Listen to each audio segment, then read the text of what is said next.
This is perhaps the most important piece of equipment in your gym bag, yet most people get it completely wrong. Hey everyone, welcome back to the fitness channel. In today's episode, we're going to be talking about choosing the right training gear for the gym. So whether you're a seasoned athlete or a beginner, a newbie, having the right gear can make all the difference in your workout performance, comfort, and believe it or not, prevent injury in some cases. So this is going to be a two-part video. And today, as I mentioned before, we're going to be looking at the most important piece of equipment, most important gear that you will have in your gym bag. And if you haven't guessed it by now, we're talking about footwear. In the gyms today, there's a growing concern that many persons are buying footwear based on how well it matches their outfits, without considering what specific activity or activities a particular pair of sneakers were actually designed for. This will often lead to issues ranging from an inability to perform exercises optimally to chronic injuries at the knee joint or even fractures in the feet or ankle.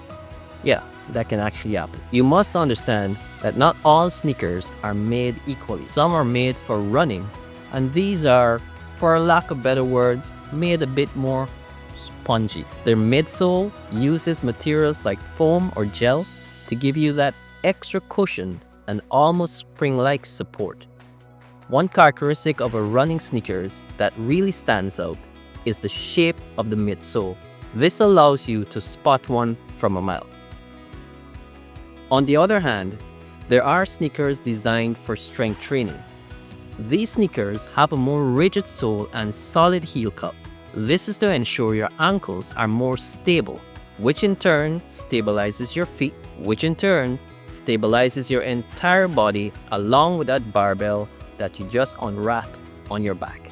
During the vast majority of strength training movements, your feet are going to be planted in one place on the ground. And the more stable you are, the better you can learn and perform these exercises that are, in most cases, going to be completely new to you. Sadly, however, today more persons are wearing running shoes in the gym than lifting shoes, yet none of them are actually running. Now, what happens if you want to do both running and strength training? Is there a sneaker or type of sneakers that's ideal for the two? Well, the answer is kind of yes. There are in fact hybrid sneakers, usually referred to as cross trainers. This became very popular some years ago, especially when the games CrossFit came about, and people needed sneakers that they can lift heavy loads with and from there transition into running activities. But the thing about these sneakers is that they will give preference to one activity over the other, and it usually is strength training.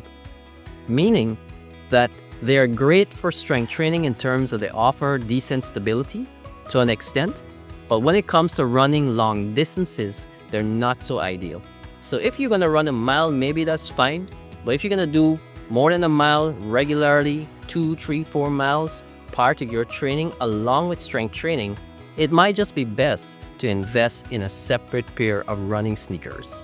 Something, as I mentioned before, is more spongy, made out of either gel or foam, as opposed to the rigid sole of lifting sneakers. In conclusion, running long distances in training, strength training shoes or lifting shoes can lead to a number of issues, which we're trying to avoid.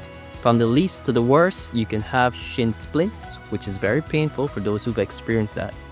Or you can even have hairline fractures in the feet, which I personally experienced years back using the wrong set of sneakers. It's like I'm explaining in this scenario here. Or it could even be worse. In addition, in the long run, they will wreck your knees because the rigid soles distribute all that impact from the floor to your bones, as opposed to running sneakers, which are designed to actually absorb the impact and reduce that impact that's being absorbed by your body. On the other hand, strength training in running sneakers can also lead to other issues that we're trying to avoid. These can lead to injuries in your knees as well as your ankles because you're performing heavy lifts over a period of time without having the correct amount of stability. I've seen over and over persons in the gym, they're walking or they're lifting weights or they're squatting and Their ankles are moving like this. They're supinating and pronating all the time. And this causes the knees to become unstable.